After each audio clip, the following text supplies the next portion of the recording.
Second question. Yeah.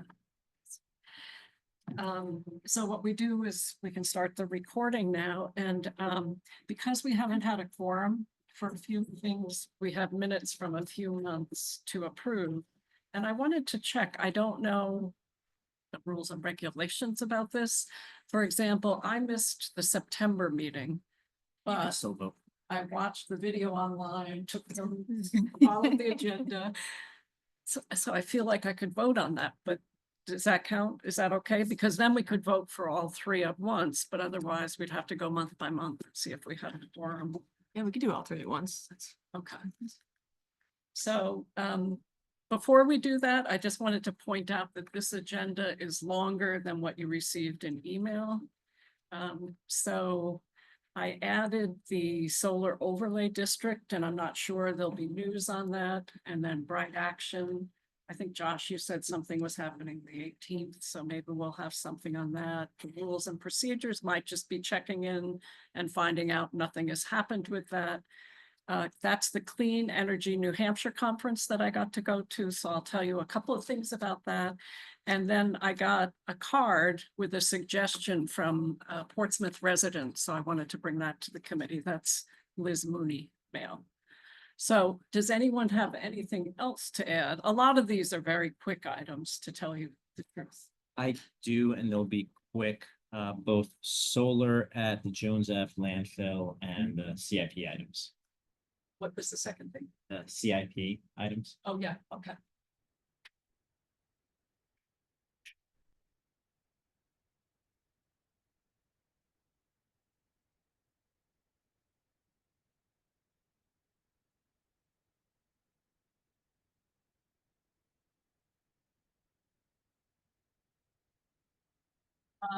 And are outsiders allowed to add agenda items?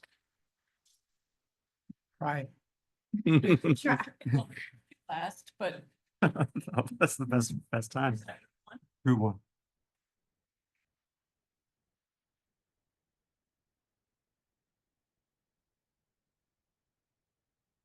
anything else? And I think we have a minute taker. I'm on it. Good. Just wanted to check in. Thanks. Yep. Absolutely. So do we have a motion for the minutes for 3 months? I don't know if I've been here enough to be the first person. I'll on make that. a motion, except for I forget what three months. It's they are. August, September, October. I will make a motion that we approve the minutes for the August, September, October meetings. Josh got it. All in favor? Aye. Good to have that taken care of. And then the second thing, the presentation to the city council last month when we talked, Bert had been calling this the state of the city, and some of us wanted to tone that down to something more like a regular reporting to the city council, because we didn't feel like we had something that comprehensive to say the state of the city. So I just wanted to mention that because not everybody was at the meeting. And Josh, you had said maybe a 10-minute presentation, and I don't know if we want to start planning that, or Bert, if you want to put a subcommittee together. So I thought we could have a short discussion about that, decide what way to head. Is there already a set date for that? I'm sorry? Is there already a set date for that, or is it like a general time frame? General. I know that we've talked about this in the past, so I missed that meeting, so sorry to have missed the discussion, but I saw the minutes and it looked like there was a little bit of a discussion about how much big picture and how much specific action it should be. And I think the way that I've thought about it is it's like a status report. Here's where we are. Here's where we think we're going. Come back 6 months later or maybe a year later and say, this is what we've accomplished. And to me, the first meeting, I think, really serves to put down some markers for the role of this committee, how we see ourselves and how we contribute to the activities of the council and support the council. So I think we covered that pretty well in the guidelines that we approved a couple of months ago. Just what is sustainability and what's the committee's role referencing the ordinance. to me, when you're doing a status report, you always start with a kind of a baseline where you lay out where we are on sustainability related topics, what the intention is going forward. And I think the climate action plan would be a big part of that.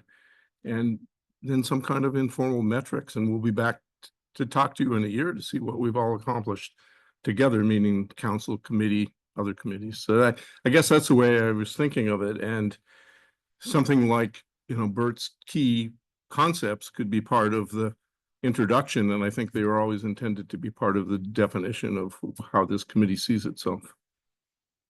Other thoughts? I mean, I think it would be good to flag any upcoming items in the CIP where we see opportunities. And or that trigger the municipal policy that we have in like a kind way. Have you seen the recent CIP, the new one?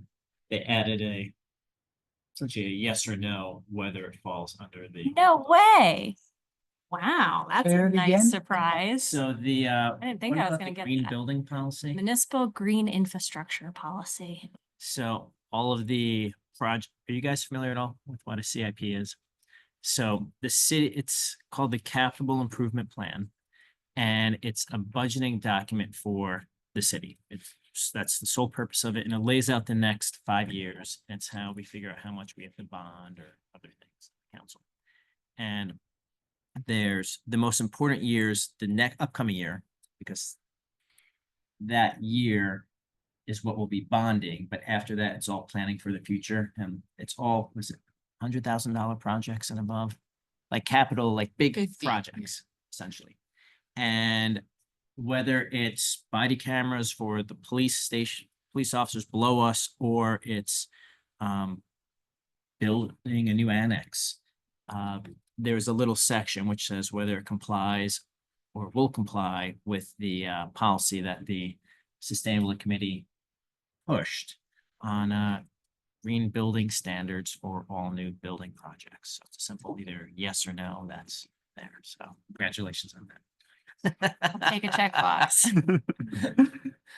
I want to comment that. It's inspiring to me that one little sentence might be the biggest leverage point for the whole year. Because this is where we're looking for when we say, maybe it's not big and dramatic, but that one thing has taken your knowledge and years of knowing how the systems to work.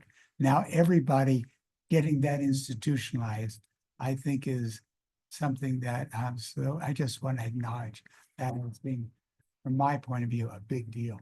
And Bert, did you have anything to say about the presentation to the city council about the committee? Yes. Good.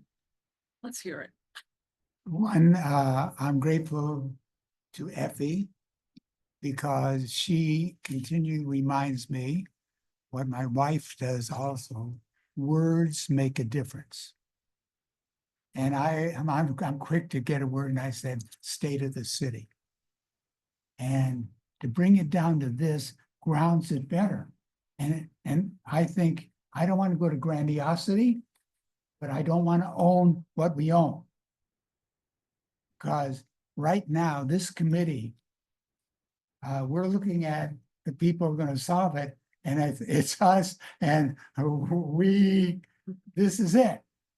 And so given that it's us, I think the 4 words or 5 words that we put at the top and what Bill has put in 2 or 3 years of time and evolved 5 different iterations. What are we calling the document, Bill? What's the document that we? Let's see, I think we ended up with, was it sustainability guidelines, sustainability committee guidelines? What? Because the reason I want to say it, I want a stack of them here, or I want Tyler and Caitlin to be able to read that if we can get it. So now, because documents aren't good unless we use them. So do you have that on your computer as a, can you send it to their phones? So I think it's on the website. right? Then to the website. The Sustainability Committee webpage, it's one of the links. If you guys have phones, look up sustainability website and then look for finding it. But so I want to have a copy for myself. Start with the city of Portsmouth. Yeah, New Hampshire. always, because otherwise it's Virginia, right? And so I'd like to say, I just repeat them for myself, because I can't remember stuff, but there are I think 5 words that we want to put at the top of everything we do.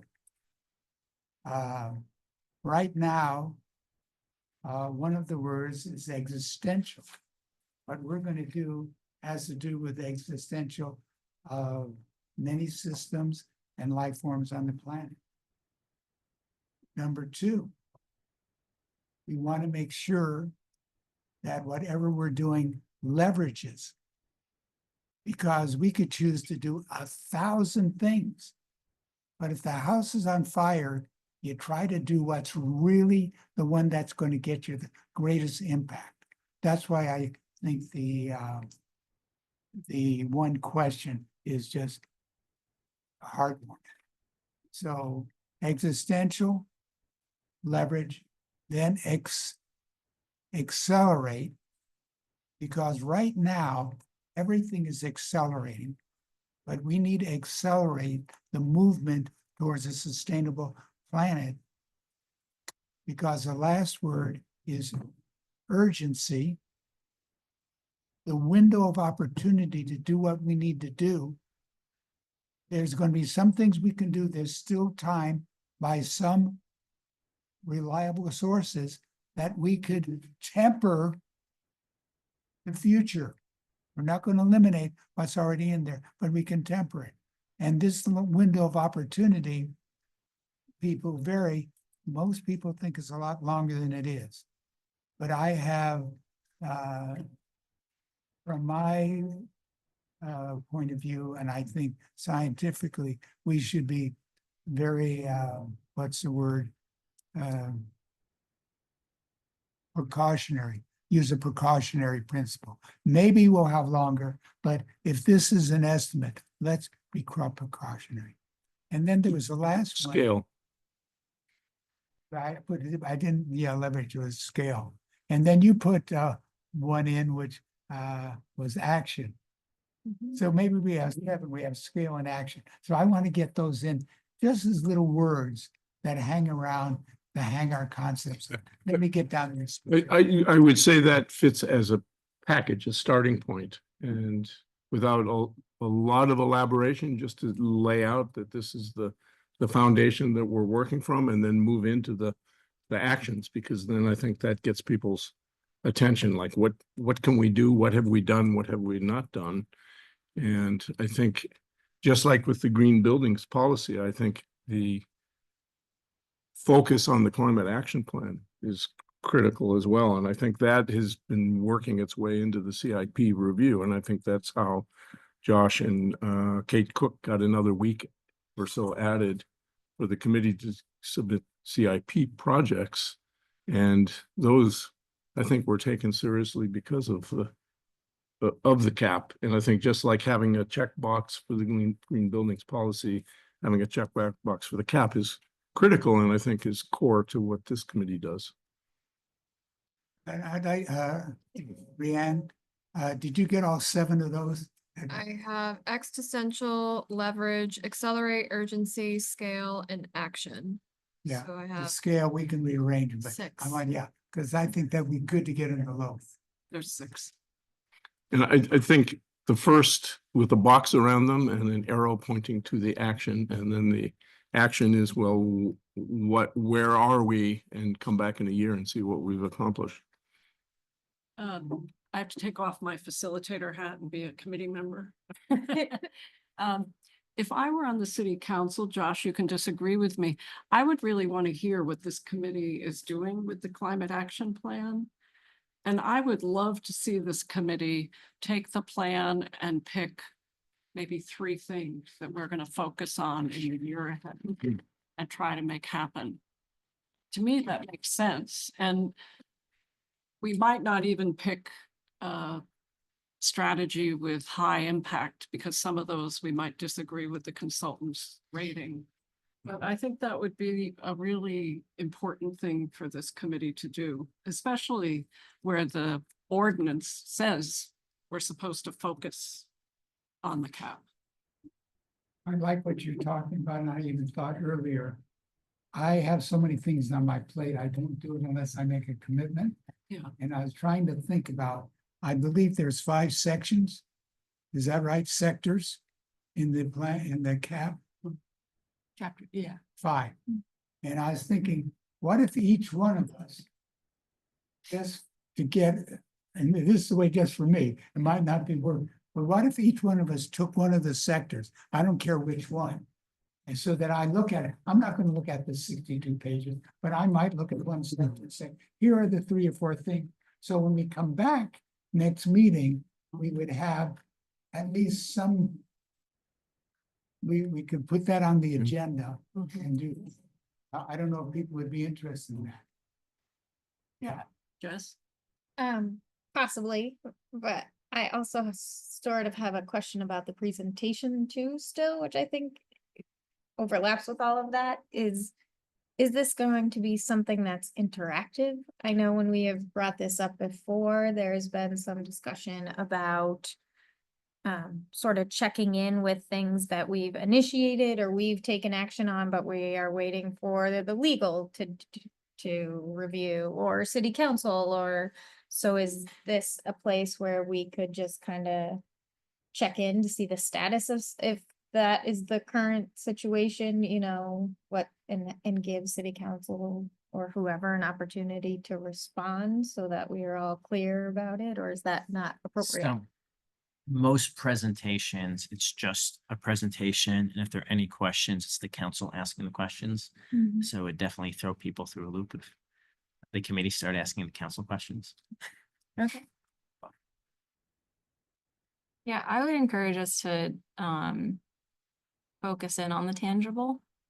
Mhm. And I think looking at the cap and, you know, taking these concepts, I think at least from my perspective in the community, I think the value base is there, the agreement on us existing and doing what we do is there. I think the challenge is taking some of these concepts and what does that actually look like in our community? Where does that money come from? What is, you know, the impact? And so I think whether it's going through the cap and pulling out a couple like specific things that, you know, are supported by the cap, speak to the cap. A lot of those will probably already be in the CIP, you know, maybe already have a yes on the green building policy. And, you know, we can still keep it broad enough so it's not like, you know, we're honing in on one thing that can then become a like big conversation about a specific project, but have it be like more generalized, you know, paving projects and how they help the, you know, for our bike lanes, right?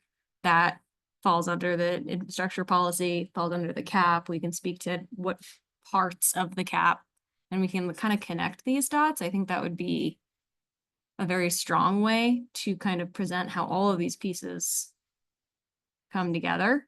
And then also can lay out like, and these are the things that we're excited about helping implement on the action side moving forward. You know, I think that's going in a good direction, and I think it's important for us to define our role really more as facilitators than implementers, because really depending on some of these things, they may be very straightforward, like implement the top priority that comes out of the bike pedestrian plan, fill a gap on Lafayette Road. I mean, that's very specific. You know, we may have a role communicating and encouraging and building support through that, let's say through community conversations, but it'll actually be done by the Department of Public Works. And so for each of these actions, there are a lot of different roles that are buried in that. Some city staff roles, some city council leadership roles, and we're really the sustainability committee, and we've gone to great pains to define what that means. So I think we can really pivot off of that, but we can be communicators and facilitators really, and it's going to depend on the different actions. But I think if we pivot off of that plan and specific things, you know, whether it's all 5 of the sectors or What's the suggestion? 3 or 4 of them or 2 or 3 in one of them. I think that's quite flexible, but I like the idea of the climate plan as being part of the baseline. This is where we are. We haven't done anything on this yet. Some of those things have worked their way hopefully into the CIP and are further ahead. Some are long-term ideas, but I And think, if we yeah. picked 2 or 3 or 4 strategies that we want to work on and say to the council, this is what we're focusing on, it's kind of setting the stage for the CIP for next year. Instead of getting in so late, we'll be ahead of the game. What would you mean by we want to work on? I'm not, because I was just thinking, I was trying to differentiate what Bill was just saying. What does work? So it depends on the strategy. One strategy I'm interested in is in the introductory section. It used to be called cross-cutting actions or something. Not sure of the title right now, but it's to revise the criteria for capital projects. So they talk about energy usage and whether it fits in the cap or not. So that's in the plan. So we would actually take on the work of suggesting what revised criteria might look like. And I understand there's city staff that are going to be concerned with that, namely Public Works largely. And they would be looking at this and going over it. But there are other cities that have model criteria that we could use. So this is where you could bring your expertise in and support that. Yeah. I think Yeah. Great. Well, one simple criterion is does it add or reduce greenhouse gas emissions? Which is not there. Not now. there, yeah.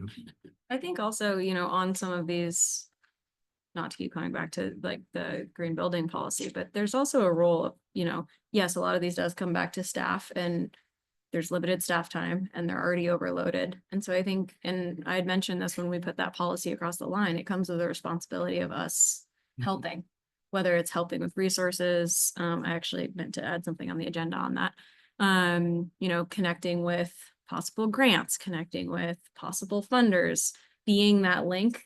Because DPW doesn't have the time to be looking at different asphalt mixes for embodied carbon right now. Like we would love them to, but that is just not realistic. But we have nerds who can do that and connect those resources very quickly, right? I think there's a lot of, and if we don't have it on the committee, I think we can find it. And I think that is the role that is probably most likely to drive those actions, is how can we pinpoint these things that we want to happen and then ask where the pain points are and see what we can do to reduce them. So that, if I'm hearing both of you correctly, if we identify, we have some very powerful information, skill levels on the committee. If we can somehow let them know that these are available, to what degree, and have that interact with them, because this is a moving system. And you're saying, okay, we're here, here's what I have an interest in, here's what I know about. Then, and each one of us has that kind of thing. And I think what Bill mentioned, our role educating people. So Bill, you've done so much work on that with transportation. Educating and facilitating really. And Yeah, I think the climate facilitate. conversations are good. Yeah. One mechanism, not the only one, but one. Yeah. For So the- I think that's an important role that this group plays. I want to raise a question for Josh. Yes. In a report to the city, I'm thinking it's a report to the city, but part of why I wanted state of the city was how significant, and I don't know this, is the council meeting in terms of the number of people who are watching it on 22?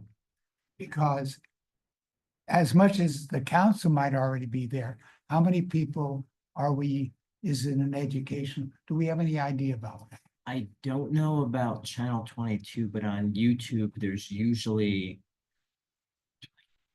2 to 4 dozen people watching it. So that's something. So that part of me is thinking that that's an audience. Mhm. And that we have a sustainability committee. Just to, it's starting to. We need, what I'm hoping is that the culture of sustainability is becoming more at a on the ground, this is what we do kind of thing. So that's why I think we should, whatever we put up there, we're flashing to a larger audience too. and be Well, aware. this 10-minute or so presentation doesn't have to be the end of the conversation about where we are and where we're going and what we've accomplished. I mean, that could be done through other media, this committee could do its own separate report that would just build on a 10-minute oral presentation, or could do that before. Yeah. Rather than after, disseminated through social media and through the committee's website. So then it doesn't end with the council. It's almost like it begins with the council. And one thing we did do 4 or 5 years ago, Peter and I spent 3 hours in the Leventhal room with the city council and other committee members talking about the natural step. So if there was something we wanted to put out, we could actually do a more interactive, informative thing, but I don't know if we have that.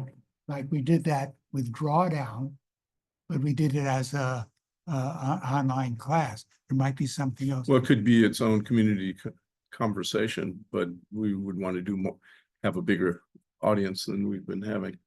Yeah, I think like even like a projects we're excited about. Yeah. Page on our website. Yeah. Right, that we can keep updated, we can explain like this was something that came about because it was. Submitted to the CIP from a community member and it falls under this part of the cap and the sustainability committee has, done these actions to help it along and like get people excited and connected to these things. Projects that are underway and Yeah, that they're how you seeing. can get involved. Right, that they're seeing, because then next time when we're proposing projects or we're asking for more, you have that positive connotation, that link of, oh, those are things that. so We if I'm like looking and at we you, value. I'm always thinking, that's great. How would we get it to be? You have an expertise there. You love writing and editing. Is that, I'm always looking, is there somebody on the committee who could do those kinds of, with a project like that? Because the city's not going to take it on. Is there something, if that was more specific and linked up with a skill that you had, that, I don't know, that's where I'm, I think it starts with us defining what these things are, these initiatives that we want to do the Yeah, I wonder- presentation, and then from there we can build. I on. wonder if we should pick just broadly March, the month of March, to plan on doing a presentation, because there's a lot of lead work that we have to put in before we can present to the city council. that's And what before we even request a date, we need to have Yeah. more in order. And I'm Makes I'm sense. gonna ask Plan backwards. I'm gonna ask the council. There's probably no month that there's always gonna be a lot. Is there a month that would be more advantageous for us to make a presentation? Is there any criteria other than let's pick, April's Earth Month. what's that? April's Earth Month. Kate, you Earth know, month. when we do the budget, if it's April or May, I have no idea. I would have to check my meetings. It might be May. Yeah, I think it's more May. It's, Not that month, yeah, but that's a very brutal. Yeah, not that one. not that one. We'll go that way. Is the fair the middle of April? It is. April 11. Thank you. Yeah. So- All right, April 11th. Yeah. So what if we did it, requested the Monday meeting before the fair, so we could get it out to the people through the TV? And I think that would be a great connector. Sounds good. What is the Monday? Let's get that in. So does it make more sense to do right before or right after? Say before. Before, so we could drive people to it, I would think. But why do you think? To Harris? drive people to the fair or drive people to the state of the, Or no, I think this, I would use this as getting to the fair. City What were you thinking? I don't know. I just wasn't sure whether the one, which was driving the other. Is the fair driving the state of the, Well, if we're gonna be Council? arbitrary, I'm thinking if we're gonna be arbitrary anyway, why not get a bang for the buck and get more people at the fair? If it's just arbitrary. Does that make any sense? Mhm. Yep. So do we have a date? I'm seeing if I can find next year's calendar. I think they My- posted it yet, but I would think it's the 7th. Is it the first and third Mondays? It's usually the first and third, but we voted on Monday night for the upcoming year's schedule. Well, St. Patrick's Day is March 17th. You might be having a meeting then. This would take me a moment. And to we could find all. it. We- That's the first day on the official calendar. Not to of get that. stalled on time, can we just put that in tentative or Yeah. everybody with that? Yeah. Yeah. So any other comments before we go to the next agenda item?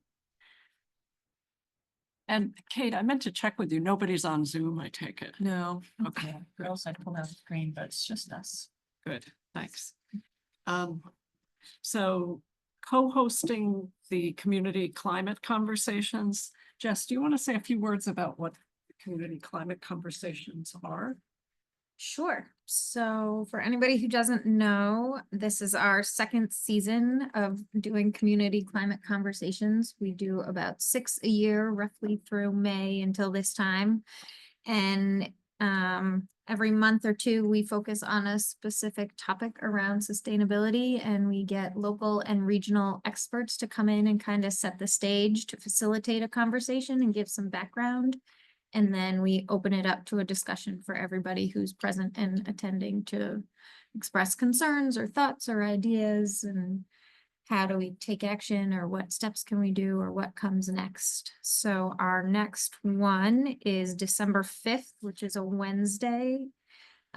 They have been primarily at the library in the Levinson Room. And this month, the one coming up is about transportation. Bill is taking the lead in organizing this one and having members from Coast, the local bus company, Sabre, which is our local bike organization. Who else? I forget. all. the Rockingham Planning Commission that does the regional transportation plan and it's the lead transportation planner who does a lot of the bike, pedestrian and public transit planning. And so they started out of Portsmouth Climate Action Group, which is a citizen-led effort that meets on Wednesday evenings. They operate under the umbrella of a nonprofit here locally called Seacoast CAN, or Seacoast Climate Action Now. And so that organization, PCA, partnered with the library because the library was interested in offering this programming, more sustainable programming on a regular basis. And then now we have also become involved and partnering to help, The committee. the committee, we meaning the committee, to help continue these conversations and to help make them reach a broader audience and have more impact. Jess, it was my understanding that this committee needed to decide We do. about whether to co-host. You the are right, conversations. did not vote yet because we haven't had Right. a quorum. Okay, So yeah. yes, that has been the discussion. And Yes. what would be involved in co-hosting?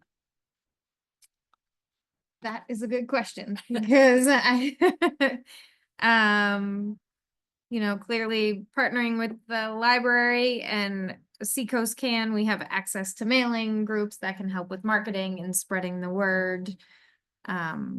So this committee, we don't necessarily have those things.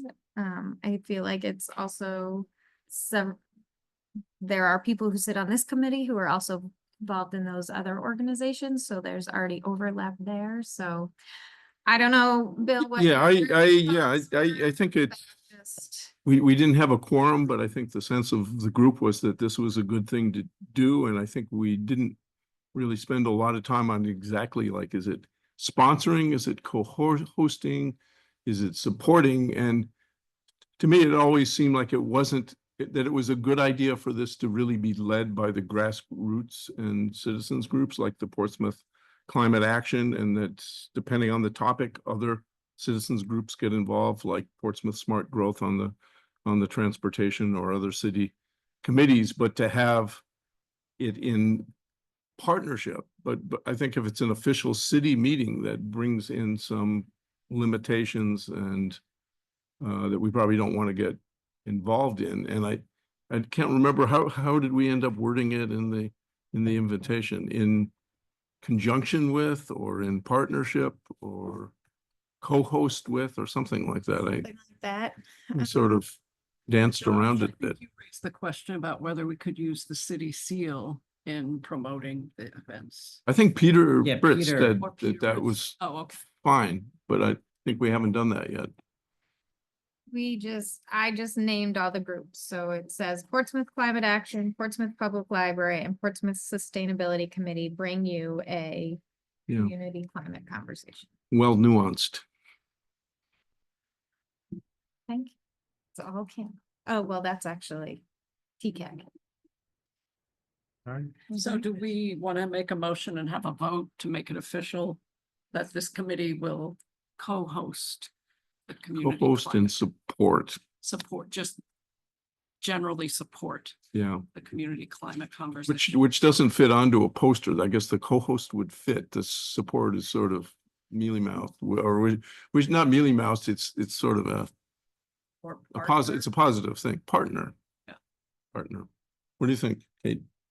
Good to me, The yeah. partner That sounds a bit better than co-hosting, which. is carries a formal. lot of- A lot more responsibility. Yeah.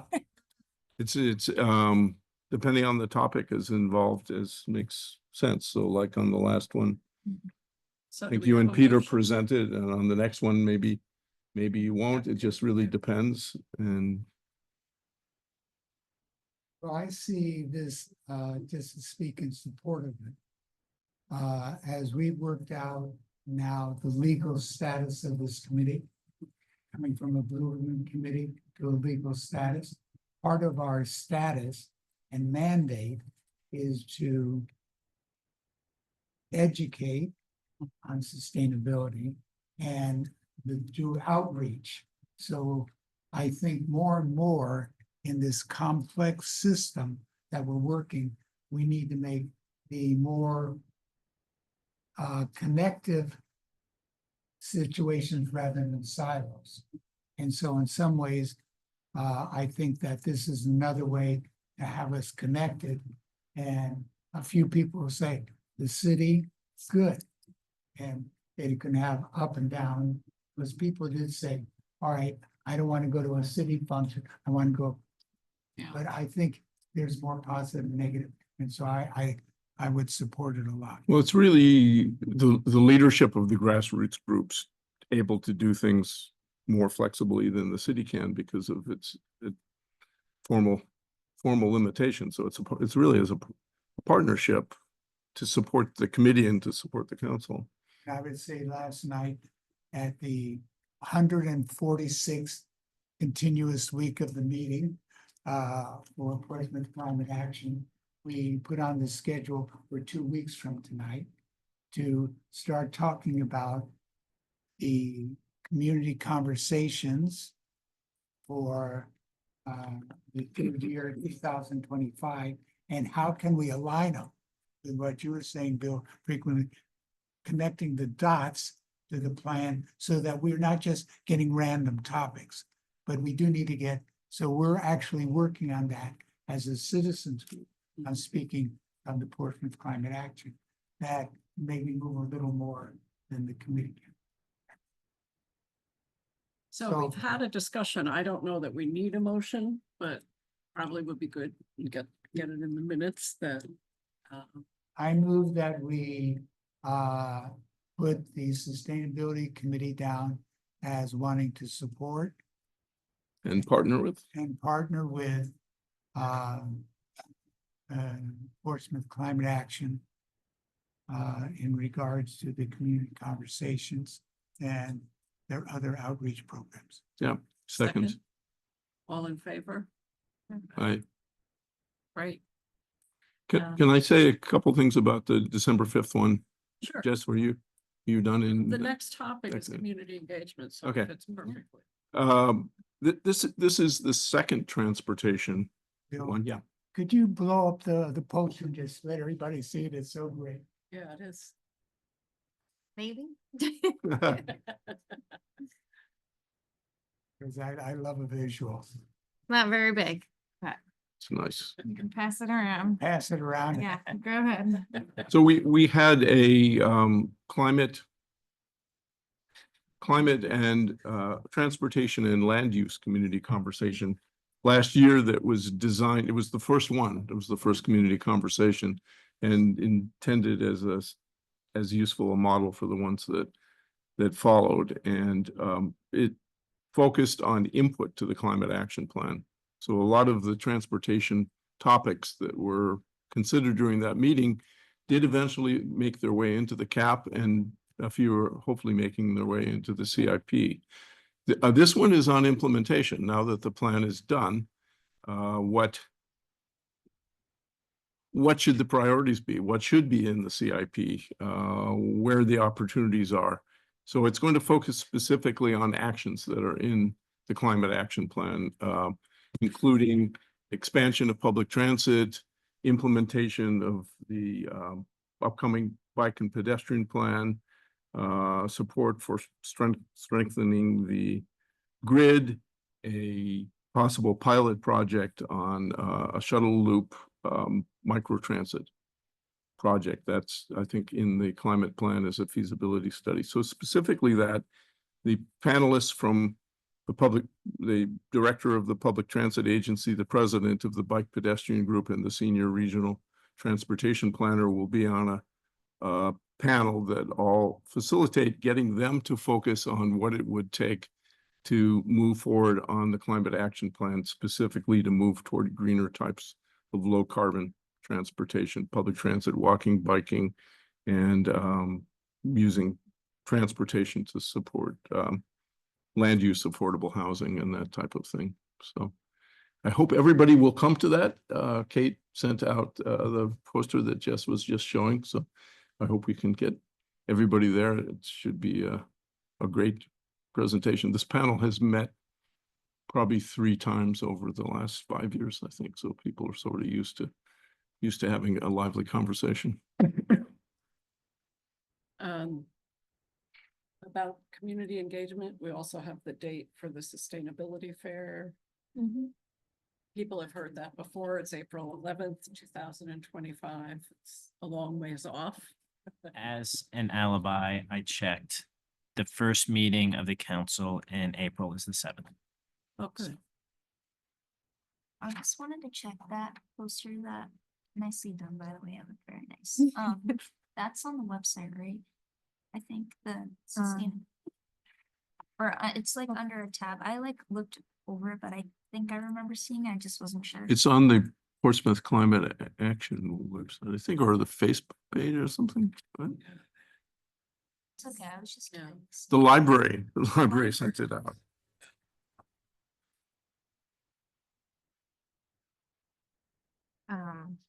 Just a logistical comment for Bill. I did send it to Monty again. Good. He said he would get it out. Great, yeah. I mean, this was one that we had the luxury of about 3 months to plan. And so one of the challenges is to get it into the library and the city's newsletter, even because we've been nudging them for months. Anything else with community engagement, or are we all set? So at the last meeting, a question came up about the solar overlay district. Yeah, I could Had speak. come up to city council about a year ago and we hadn't heard back, so we're So- checking in. A year ago, Councilor Cook and I motioned for a report back on the creation of a solar overlay district, and it passed unanimously. The general This concept. is for large solar projects, right? Or is? Correct, for yeah. private solar projects, so versus what I'll talk about later, like the Jones Ave landfill getting a solar array, that's public land, this is for private land. And an overlay, the best way to describe it is if you look at a map, you can like overlay the roads, you can overlay where the buildings are. We wanted to create overlay to show essentially where it's possible to do a large solar array. Some other communities in New Hampshire already have ordinances on the books. So Effie provided and Kay and I brought forward a number of other communities' ordinances as examples. Passed unanimously, nothing had happened for a year. So I brought it back up at the city council meeting on Monday night. And trying to think the best way to say this. The at the end of every term, when it comes to ordinances or something else, like ordinances take 3 readings, 3 meetings in a row to pass them.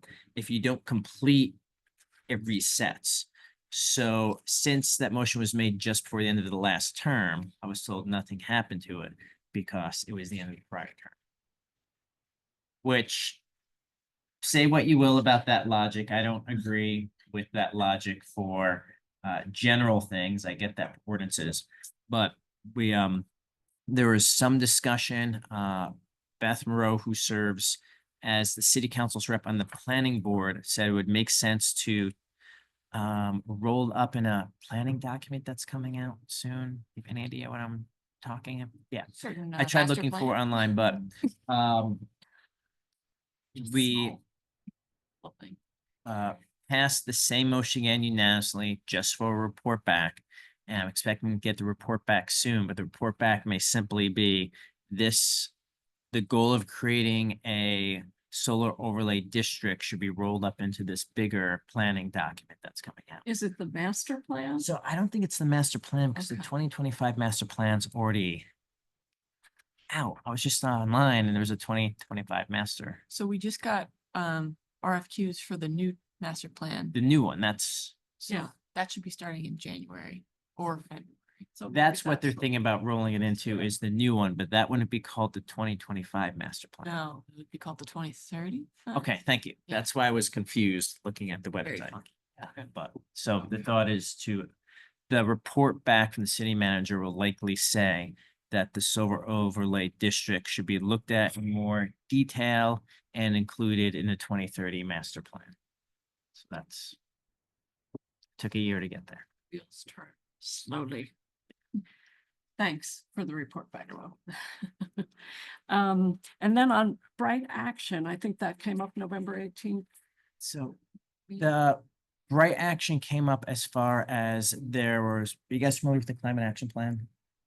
In general, what it is? It's right if Yeah, you're but not what's familiar. right action? So Right Action, where it's going with that was there was $100,000 set aside from ARPA funds for the climate action plan. It turns out they only cost $80,000 or so. So there's $20,000 left, which was allocated to fund Bright Action for another year and to put e-bike charging stations on city property that are powered by solar arrays. So in Bright Action itself, my understanding, and by all means, if someone else wants to jump in, but to really simplify it, it's a app that you could go to where you could enter in your own information for whatever your consumption is at home. You just install the solar array. And it will make recommendations of what you could do to become more energy efficient. Like Right. ride your bike. So it's an app and you can find all kinds of actions you can take to lower the carbon load of your household. What it does is builds community theoretically. Theoretically, somebody says, gee, I'd really like to do something. And so we say, well, we'll sign up for this. And then you have to review your own household.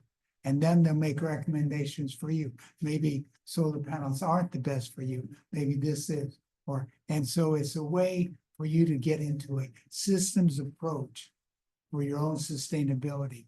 And once you do it, you are adding to the community's effect. So it's not just you alone. You see what everybody else together is doing. And from year to year, you like data, it can show you, this is where we were last year as individuals and community. Do I have that right? Mhm. And it can also be done by organizations. So it could be done by a school or business or church, and it really translates your actions into numbers where you can see, if I spend some money on solar, this is how I'll reduce my footprint. The question is, where is it at, the 20,000? I believe it was this past meeting where we voted to reallocate the $20,000 to both those projects. So maybe it's Okay. 2,000 for Red Action and 18,000 for the e-bike charging, so whatever we're calling it. Okay, right. And you can look up right now, Bright Action, you can sign up and we go from 83, 84. It's very difficult to get people to sign up. So that's what we're trying to do, to figure out how to get people to sign up. And they're trying to make the interface more user-friendly, because you had to jump through a lot of hoops before you could get into it. So And sometimes we talk about how useful that tool is for implementing the cap. If people come to the community climate conversations and want to know, well, what can I do about household waste, or what can I do about energy and insulation? or composting or whatever. So I think there's a link from the Sustainability Committee page, but I'm not sure we included that. Yeah, there's one there. There There's is. one on Oh, the good. climate action plan page. Right. That's good, because I'll let them know there. And then the rules and procedures, Kate, is that still stuck in legal? Sorry, so I didn't put it on the agenda because I got the edits back in legal yesterday and it looks minor, but I just didn't get a chance to add them into Okay. this agenda. So we'll have a draft to either edit or vote on next month. That works. Right. And I wanted under that say that I did contact Lee. Lee is our school board representative who's been absent for several months. And I had a very good exchange with him. He's gone through some really very challenging personal and family health issues. He definitely is interested, would like to be here, but I hope those issues are resolving. If they do, then he would be here. But at the time that I talked to him, a lot of things were up in the air. So he sends his best, and we'll hear from him as we go. Right.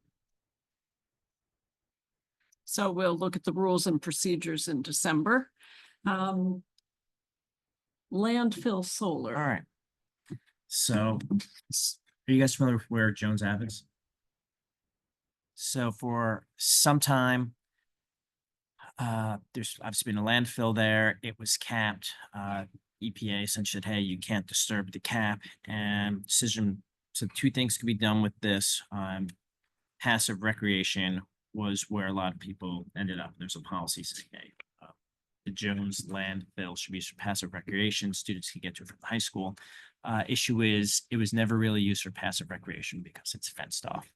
I think about 5-7 years ago, I brought forward the idea of solar on it and got nowhere at the city council. This year, Councilor Tabor, Councilor Cook, and I brought forward again and got a unanimous vote to have it studied. And the hope is that the city, the staff is very overworked. Not that an RFP is easy, but they do an RFP to find a professional to actually come and study the project to see what's possible. And I got an email this morning, and since no RFP's gone out yet, there's nothing wrong with me reading emails from potential people interested, but take me a moment to find it. Are you guys familiar with Revision Energy? Yep. So Dan Weeks, I've known for years. He's the vice president for business development. And he believes that you could probably get about 2 megawatts of energy from the landfill site itself, which you're giggling at. That's great. Yeah, that's the hope. Obviously, he's interested and saying the company is interested, and they went through other towns that have done similar things. As you may know, Revision recently completed the town of Exeter's landfill project, also close to 2 megawatts. and is in the final stages of Rockham County's 4.4 megawatt solar farm in Brentwood. We would be happy to provide tours of those projects if helpful. Our upcoming municipal landfill projects in Jaffrey, Bedford, and Hooksett as well. So there's interest out there already just by having the conversation now. And hopefully, I'm not sure if an RFQ or RFP goes out, but interested companies come in and do an assessment, say, is it possible to actually do a solar array on this cap? And the way how they've been done recently, apparently they just hold the solar array down with a bunch of rocks. Ballast, It's the technical term. heavy Is that stuff. what was that last part I didn't catch? Were you, So the fear was drilling down into the cap itself, but a lot of solar arrays on landfill caps are just held down by ballasts, which I call a bunch of heavy rocks. Doesn't have to be rocks. question, Yes. approximately, if you know, how many homes would a 2 megawatt or the high school, what kind of, how does that translate? Does anybody have that information? Anyone knows, they could chime in. I'm seeing if he included that in the email. And Counselor Tabor has told me what he thinks that could power. I'm just not good with numbers as far as my memory goes. I'm not good with numbers, so I don't remember what I- Counselor. Tyler? 2,000 kilowatts divided by 6, or divided by 10 to be pretty aggressive. So 2,000 divided by 10. Should be able to do that in my head. 200 homes. 200 homes? And would that, so is this process to get the study done, or is this like an RFP in the sense of come do your own study and tell us if you want to do this project and what it would cost? That has not been determined. Ideally for me, it would be the latter. Yeah. But at a minimum, it's to see, is it even feasible Mhm. for us to do a solar array on the landfill? Well, it follows right on because I went to the Clean Energy New Hampshire conference and I got an email from someone, I remember talking to you about potentially doing a solar project on one of Portsmouth's landfills. So this vendor sent me an email, which I just forwarded to you. Nice. But that was the Clean Energy New Hampshire has a big conference every year. It's usually late October, early November. And Portsmouth is a member of Clean Energy New Hampshire, so we get 2 tickets to the conference. And I really encourage members of the committee going. We couldn't get anybody this year, so I went 2 years in a row. And then someone from the planning department came, which is great. And I took a few notes just to share with the committee. I'm not going to recount the whole conference. And to be honest, it was a little bit disappointing to me because the opening speaker and then the closing speakers were way above my head. Very technical. The opening speaker was about legal issues with policy and infrastructure and financing costs. The history of utilities regulation nationally, regionally, state level, local level. It just was pretty hard to follow, though some parts were really interesting, like new transmission technology, like line sensors for real-time monitoring and remote technology to keep track of the grid. But in our current system in New Hampshire, there's really no incentive to innovate. So that's a problem. But there was a number of workshops that I found really useful. Some of them were about community-based successes. And in particular, Exeter would probably be most akin to what we're talking about in Portsmouth. They had their planning director there and he had a 1.78 megawatt solar put in on top of a landfill. He said, we turned a liability into an asset, and Exeter decided to own the utility, to own it outright, rather than doing a power purchase agreement with Revision or whoever. But to do that, they had a third-party finance house do an analysis. So he really had the ammunition he needed to explain to people which route to go. And he also recommended, which is good for us all to hear, doing projects like this as quickly as possible because there's such a delay in getting the equipment once you decide to do it, you know. But I heard from people doing solar on landfills in Derry, Hampton, Dover, Somersworth, Concord, Exeter. So it's really happening all over the state now. And they talked about the transition to clean energy, that more private land is available, but it's easier to permit public projects like what we're talking about. We heard a lot about how New Hampshire's state law was so far behind the other Northeast states in so many ways. So it's a bit discouraging to hear that repeatedly through the day. And private solar right now, I think, is limited to 1 megawatt, and then city solars, municipalities up to 5 megawatts. But it's a great conference. It's a great organization. You can go to their website, Clean Energy New Hampshire, without being a member and see if you want to join. But it was very worthwhile. So any questions about that? Tyler? Are any of the cities installing battery banks? You know, that came up. I think it came up with a question about school buses and school bus batteries being used that way. Yeah, okay. I don't know specifically, you know, we did get recordings and people that submitted their PowerPoints are online now, but I don't remember that specifically.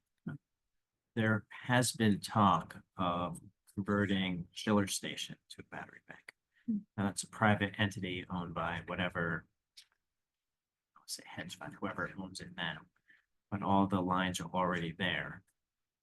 So when offshore eventually comes online, that could actually store. And there was a workshop by Cliff Below, who's a leader in the Community Power Coalition of New Hampshire, lives up in Lebanon. He gave a workshop about distributed energy resources, and I couldn't go to two at once, so I went to local successes instead of this, but I looked at his slides, and so this pertains to your question. Distributed energy resources, examples are rooftop solar units, wind generating units, fuel cells, and other energy storage units. And they talk about how important distributed energy resources are for grid resilience, environmental benefits, electricity costs for consumers. So this is really another direction that the power market is headed in. So. Years ago, I saw MIT looking for batteries that weren't a precious metal, like you could park a 16-wheeler for a neighborhood. Was there anything, I've always wondered if anybody knows anything about moving forward non-precious metal batteries. Is there any advance in that technology? There's a lot of conversation about supply chain Yeah. that I'm not going to get into right now, but yes, I mean, the first step of that though is supply chain transparency, which is something we just don't have in a lot of these scenarios. So if you don't know where it's coming from, you don't know how bad or good the practices of mining are. So most of the focus on, there has been some really great advancements on rare metals and mineral recycling and making that more possible so that we, don't need to mine. I think on the supply chain and rare metals, I think it's definitely much more in focus. There's a lot of research going on. I don't know if we're at the point where we're doing true replacement of some of these. But is there anything that are batteries that aren't made out of metals? Precious. That's where I was. There, I mean, water tanks. yeah, like Like there's That's some what I laws was of physics that you in can, laboratories, they exist. yeah, But not not market scale. Not Marcus. nowhere near. But there is still we still have tried and true move water at certain Yeah. time batteries, right? And I think, We're doing that at our own storage. we're using the thermal heat. Okay, I like to be. People haven't optimistic. forgotten, but it's not here. So I'll move to the next thing. In the mail, I received a lovely card from someone who lives in Portsmouth, Elizabeth Mooney. And she sent an article she saw in the Boston Globe, and it's about using exercise machines like treadmills and such to generate electricity. And she said, basically, could this committee get the Portsmouth Rec Department to look into it and do it? So I'm bringing it to the committee because I just didn't know how to answer that. Yeah, I don't. If she's thinking things like a stationary bicycle. The only place where I think there's stationary bicycles might be at Spinnaker Point, but it's not a classroom of like 24 bicycles. It might be like It's like 5. 5 bicycles. So I don't think it would generate that much electricity. A public-private partnership with Planet Fitness. Or like my cycling gym has 24 or so. And it might be interesting to look into, again, on the technology side, like I know those do exist. I don't know what the price point is on them. Yeah. And that would, I think, would probably be like a $1 per kilowatt on that might be the first step. It's like, is this? I've done a project at school on it a little bit, just I'm looking sorry, at- could you speak up? Sure, sorry, I don't know if this helps or not. I've done a project at school just looking at different types of energies, hydro and like such, and I've also looked into that, and a lot of resources were saying that energy, I don't know, generation isn't that efficient, unfortunately, but I don't know if there's been any like recent studies saying that, you know, any advances or anything. I mean, it's still worth looking into, but I don't know if it's like, if the cost of it would be as beneficial as the gain of it type thing. Yeah, so I didn't give enough background on the Globe article. I can pass it around, but it was someone at Brown University that Okay. studied this and got some other universities to do it. And I don't know if anyone want to take it on and follow up, or if I just send her a letter back. I don't have an email or anything, and say, you know, the committee is not going to pursue this at this point, but you're free to contact the rec department. The rec department last night had a robust discussion over just keeping the lights on at the skate park for an extra hour. So that's like the opposite end here, where like, do we want to spend the money on an extra hour of floodlights versus here, like, a rec department? You have some bicycles where you can spin the pedal. You could Maybe- put the stationary bicycles at the ice rink. And the skaters could be, instead of paying to skate, they could bike a mile. Okay, I'll send a card. And Josh, you wanted to follow up on capital improvement Sure. plan items? Can I circle back to one of the things that came up between the landfill? I think with this, whatever this RFP, RFQ process is, and to what Effie said, other projects like this have pointed out, like the lag time in getting these to reality is already really long once you make the decision to do it. And so if we have the ability to influence this RFP process at all and move it more towards like I mean, you can do a feasibility study, but the best feasibility study is who's willing to come do this. You know, and what's your proposal in the sense of like, this would be the cost of the city, this is how we would do the purchase agreement, and writing that RFP in a way that we, you know, proposals that come in need to come in with these parameters there. If you don't get any, there's your feasibility study. And then if you only get a couple, and you can build into that process, like we could build in a third party, you know, verification step or whatever it is to kind of keep the city safer if it's, you know, so it's not just they said they can do it and we've I agree. never, that's That never been a makes- problem. Rather than doing this step of like, let's do a feasibility study, and then in a year, then depending on what that says, we do another one. I just think lag time is And if there's already interest, then it seems like it's a good time. Rory, just for clarification, since you're in touch with, I think, the grants, are we past the time when once this administration is over, was there money for this type of thing? If we were to have a plan, were there matching grants? And are we at all possible for this kind of thing as far as you know? That's a complicated question to answer. I think that there's still projects open. One, there's grants at all different types of levels, right? Local, state, federal, private grants for that matter. I think that a lot of the project grants for our state are coming from GGRF. And I don't know exactly where New Hampshire is in that process.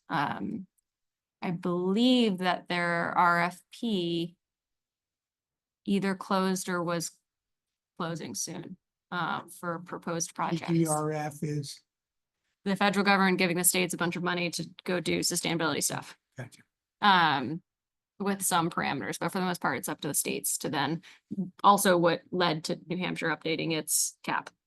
Because GGRF said you can only get this money if you have a climate action plan in place.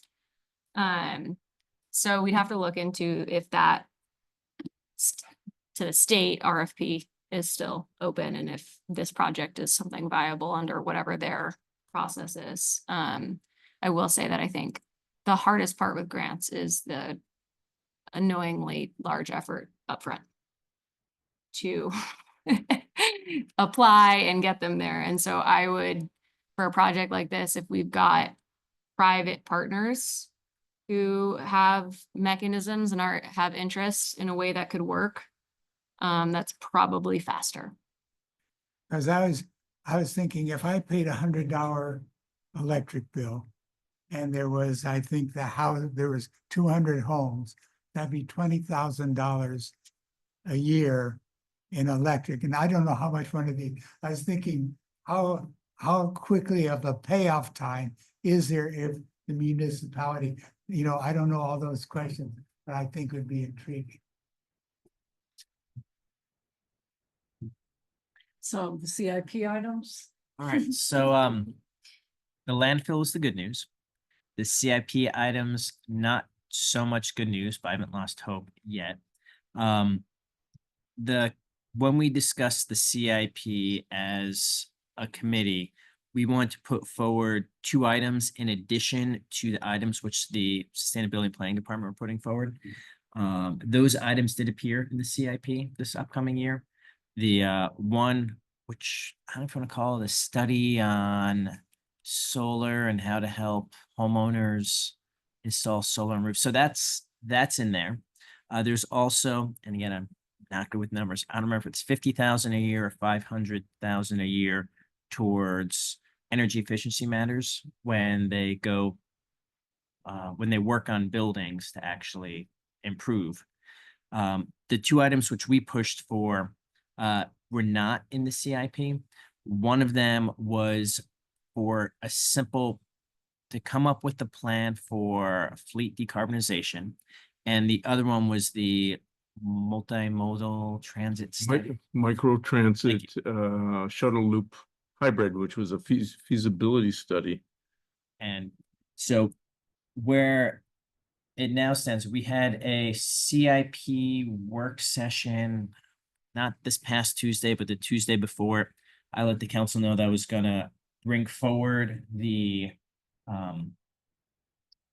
to add the decarbonization plan in, so there could be an RFP or whatever the process would be to find someone just to do the study, not to actually pay to electrify our entire fleet, but just do a study.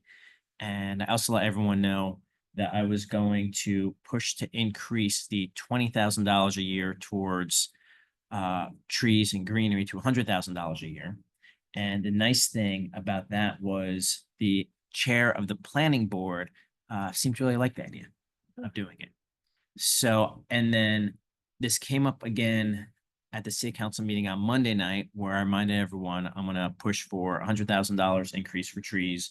And I'm gonna introduce my own item, the CIP, there's 1 page per item. I'm actually gonna create one for the fleet decarbonization. And Councilor Cook brought up the micro transit study. I'm gonna go with Yeah, that. right. And about bringing that into the CIP. I brought it up on my phone, but I didn't have Adobe Reader. The CIP itself is like a 700-page document. And I was going to read to you the explanation of why they were not included in this year's CIP. Unfortunately, once screen shut off, it reset to page 1 of the 600-page PDF. But when it came to I could speak in real basic terms to why the city initially decided not to include those 2 items for the fleet decarbonization, electrification study. They said, well, there might be funds out there, federal funds. We want to see if we want to be able to get them. And I shut the idea down. I'm like, no, there's no more federal funding out there for any of this. I'm going to push to have this paid for out of general funds. And my thought is $50,000 to go into a study should be more than enough to pay for the RFP or RFQ. If more money is needed, we could add to it. If there's too much money, money could go someplace else. And the reason for the micro transit study not being included is they want to see if partnerships could be reached with Coast or the Rockingham Planning Commission or whoever else to help pay for it. And that's a simplification. Yeah, I think also to find out whether other similar studies had Correct. been done already and to get input. But that seems like that's a quick conversation and isn't something that should Agreed. delay No, the Councilor project by a year. Councilor Cook asked if those conversations could actually happen prior to us voting on the CIP at our next city council meeting. Or be part of that feasibility study. Question about the fleet electrification. Yeah. I've been following up about electric school buses. So, Will that be separate because it's a school department, no, the contract? we don't, so in Portsmouth, we don't own the school buses. Like that fleet of school buses that you see sitting out there off of Woodbury. Or Maplewood, off of Maplewood, that fleet, we don't own those, so it would be hard. It would not be well spent if we paid for a company to electrify their fleet. Now, we could change our contracts and require it. It would just make the contracts far more expensive. But when it comes to that level of detail, I'd expect that to be included in what we get back The study, from the study. Yeah. Versus here, like, so not excluding school buses. no, I don't think it should exclude it. And But, because but- that's the biggest part of the transportation load of the city. On the tree budget. Do we already have like well, one, are our trees on our city GIS? could you City explain what trees. GIS is? Aren't. They are. They have their own database, they just don't post it. Okay. Okay, because like urban forestry management is a whole thing. And I would encourage us to consider having that part of that increase.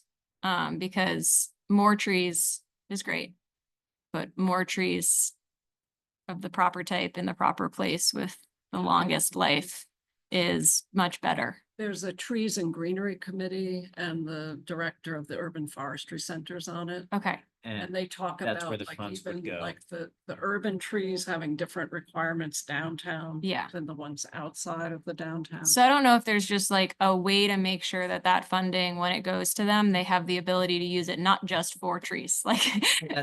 That's fair. Just like, I would just want to make sure that that is, you know, for the people who know this best and can do this. And I think on the other side, having it, I think like publicly available on the GIS, if that's something to propose at that same time, because I've done a project on this, on inventorying trees in Exeter, ironically. And tying it back to real estate values and tying it back to carbon sinks and all of these things. And you know, I'm not usually a map for the sake of mapping, but there's a lot of value that comes from the management side for DPW. You can essentially say what tree health is and and make a more reasonable and economically beneficial like management plan. And so I just want to make sure that That's- earmarked funding is available for those things and not just, And could you write that up in an email for me? Mhm. Thank you. That Happy would to. be, Right. and so the initial idea for the funding was to replicate what happened this past year for Portsmouth's 400th, where we planted 400 new trees, but that wasn't necessarily using city funding, although it went through the city. That was it was the Rotary Club donating the trees or the money and getting them to people. But what you're talking about makes far more sense. So I think that could easily be included if I could speak to it more. yeah, I can definitely do that. Yeah, I will say that Public Works, it's not the Parks Department, but yeah, Max. So they have an internal database that they use to track all the city tree health. Mhm. It's just not public because it's huge, I'm pretty sure, Yeah. and they also are always down on staff, so it's Right. kind of a lot to ask them to. like, Or can create a some of public that money website. be used for helping with the maintenance, cause like, I think that is the stressor that I often see in this. And dying trees isn't a good look. Yeah, the city's been going through and taking out a lot of dying trees, ash trees in specific Yeah. because of the ash. But I can send Yeah, some please. resources and things. Right. And I'm sure a lot of this is already getting done, but just I'd want to love make to sure see that it that funding could get because I put supported. in a CIP Always use more request to money. increase that. Yeah. I put in the same request into the CIP. I didn't get it, but I'd love to see whatever you send. Awesome. So, unless there's any comment, we're up to Tyler talking about Route 1, but I want to make sure it's tied to this committee. So you probably got an idea of what this committee is responsible for: climate action plan, renewable energy policy. So, Yeah, I think it is, it's tied to the climate action plan pretty closely. I've poked at it a couple times, but to give a little background, it's a $20 million project run by New Hampshire Department of Transportation. Ostensibly, they are adding bike lanes on both sides of the road, but realistically, they are just trying to increase car throughput. trying to increase what? Car throughput. They're trying to greenlight more single passenger automobiles, which is the antithesis of what the of what sustainable action is. Cars are the least sustainable mode of transportation. By doing this, they're preventing any sort of shift to using those bicycle lanes that they built, and they're making it even more unpleasant to use those bicycle lanes. They're also adding rotaries, which are not only expensive and popular in the Department of Transportation world, but they will serve the additional function of greenlighting more single passenger automobiles. So the Sustainability Committee popped into my mind, especially since you guys have a meeting this week, to see if anybody here had an angle on this. I heard it hadn't really come up earlier. It's come up through the Wednesday group, the Portsmouth Climate Action, but I don't know if we've talked about it on this committee. And having gone to the New Hampshire DOT public meetings on that, my impression was that their current recommendations are significant investments on walking and biking improvements, and that some of the pushback is from those that don't want that, and that Sabre and the bicycle community, I think, have been very actively involved in that, and I think have ended up supporting the rotaries. One of the prime reasons for the rotaries is safety, because it eliminates left turns, right turns, and U-turns. And so my view as a bicycle pedestrian advocate member of Sabre and on the advisory committee for the bicycle pedestrian plan is that they were doing fairly significant bike pedestrian improvements. So I don't know if anything has changed since their last public meeting. The throughput is what I think a lot of advocates have argued that that shouldn't be the primary goal. And I think my biggest concern about what I saw the New Hampshire DOT present and their consultants is that because it's civil engineering, a lot of it is very slow and very costly, and many of the improvements are on dedicated shared use paths for bikes and pedestrians, and that they're actually taking away some lanes. According to the plans, they're adding lanes, they're adding turning lanes. Sabre, I think, to a degree, has been deceived by this project because it is really catering to single passenger automobiles and then adding on bike lanes and pedestrian walkways as if to say it's okay, rather than making the actual environment as a whole out there more favorable to biking and pedestrianization. Can I jump in? I want to jump in real fast for people who are unaware of what we're talking about. Because it stopped being talked about maybe 5 years ago before COVID, is from Wilson Road, which if you're going down Lafayette South, which is across the street from Market Basket, all the way out to Ocean Road, there's talk about improvements, whether you consider them improvements are good for vehicles, good for bicycles. There's been talk for some time, and one version of the plan would add some additional turn lanes, but it would also replace some of the intersections with 2 traffic circles.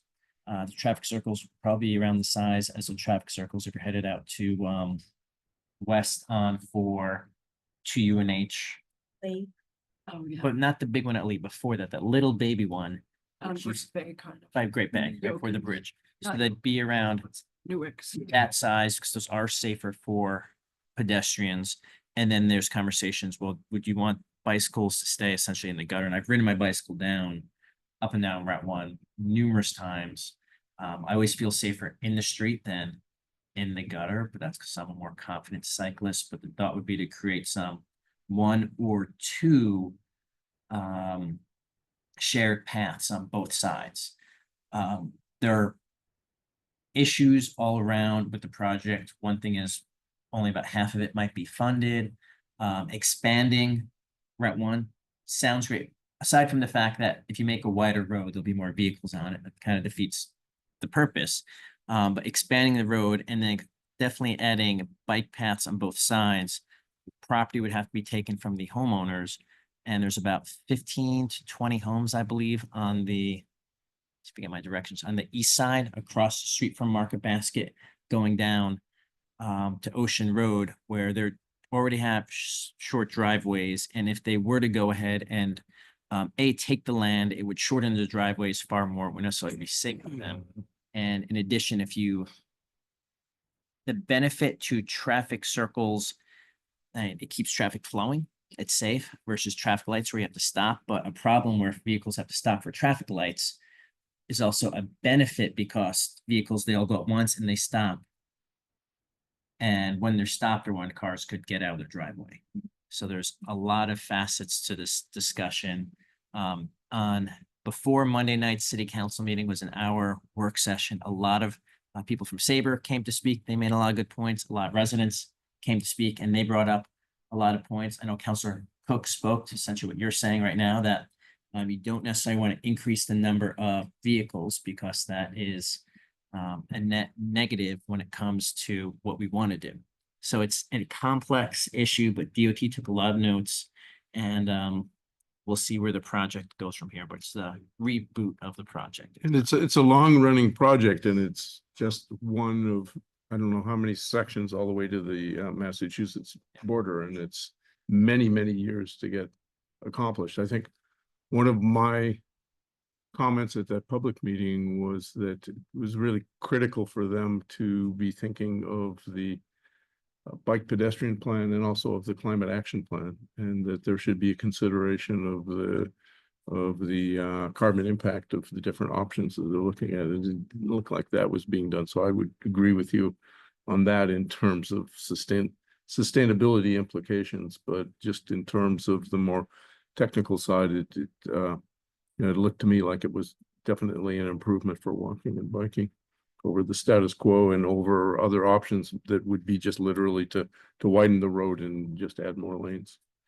I think they'll keep coming back to try and widen the road. They admitted on the phone that congestion is something that can't be solved. And in fact, congestion is the only factor in America that reduces the use of single passenger automobiles and switches people to other modes of transit like biking and walking, which I gather is the goal of this committee. So when the DOT is rejecting ideas of degrading traffic flow, this is actually something very important, that they're not serving the goals of the city and of sustainability efforts at all. They're trying to do the opposite while saying, oh, look at this shiny bike lane, look at this nice bike or walking pathway. We've grade separated it so that you don't have to deal with the cars that have gotten worse. You know, let us spend the money. So it's very concerning that this sort of deception is being played out, and that the DOT doesn't really have any sort of modern thinking on board. I asked them how they would consider reducing vehicle speed, and they said that the only way to do that was enforcement. And the city of Portsmouth literally knows better than this, by adding bump outs and neck downs, reducing lane widths. This is a very wide road already. It's a massive alignment, and notwithstanding the concerns of my neighbors, there's plenty of space already to add a grade separated bike lane on both sides, rather than just expanding everything for the benefit of single passenger automobiles, which, as your climate action plan notes, is the largest producer of greenhouse gas emissions. Tyler, thanks for bringing this to our attention. I know Josh has heard a lot about it. And, some of the rest of us have heard different perspectives, mostly from Sabre for me. So you bring new information and I appreciate it. I just want to make sure I'm hearing you, because what I hear you saying, because I think you've taken the time to come here. I've heard a lot about it, and I always am interested in what is the process and what is too intuitive and counterintuitive. So you're saying the basic premise is, if I heard correctly, if there's enough traffic congestion, I'm going to look for some alternative way to get where I'm going. Absolutely. That's a basic premise. This is the latest in planning. It's not old school thinking. So the DOT engineers are 1950s engineers, and you know, they might admit it. They don't understand this sort of stuff. They don't understand words like mode shift, and I think I think there's a lot of points that I agree with you on. One thing I want to be careful of is othering. It's going to be hard to get others to see our perspective if we've already written them off. And this is from somebody who has spent an entire career with 1950s engineers. And so I think that there's a lot of conversations to be had here. It sounds like they're already happening from resident standpoints, from climate standpoints. And I think we need to continue those conversations, but I would encourage us to do it in a way and in a mechanism that is helping move the conversations forward. I think the reality is, if this funding is allocated and this project is going to happen, which it sounds like it is, then the path forward is making sure that, and what our committee is for, is making sure that those perspectives and those voices are being respected and heard in that process. there's a difference to me between that and disagreeing with the premise of the project, which I think from a personal standpoint is valid, but I think from like a committee standpoint or a city and systematic standpoint is maybe not the most productive way to go about it. So if What's the premise of the project, though? One thing that, improving the roadway, yeah, but cars and all, I think right? like any, For just automobiles or? I think one premise of this committee is that we always try to look at co-benefits. And when we're looking at something like reducing carbon emissions for the Portsmouth community, we also look at things like social equity and the strength of the economy, social fairness. I think one of the primary objectives of this Route 1 project is safety. And that particular stretch of the road is one of the most dangerous stretches in terms of accidents per vehicle mile traveled. And proposals like the roundabouts have has presented a high potential value for reducing accidents at intersections, particularly for vulnerable road users like bikes and pedestrians. And that's part of the project. So I wouldn't look at that project and see it as just a single focus on more traffic throughput. That might be one goal, but there are other goals as well. And I'd hope they'd also be considering explicitly some of those things, like for this sustainability committee. When we say sustainability, we mean the standard 3 E's of environment, economy, and equity. And I didn't hear as much about that. And I think that's often what you get from the old school engineers, but particularly from their consultants.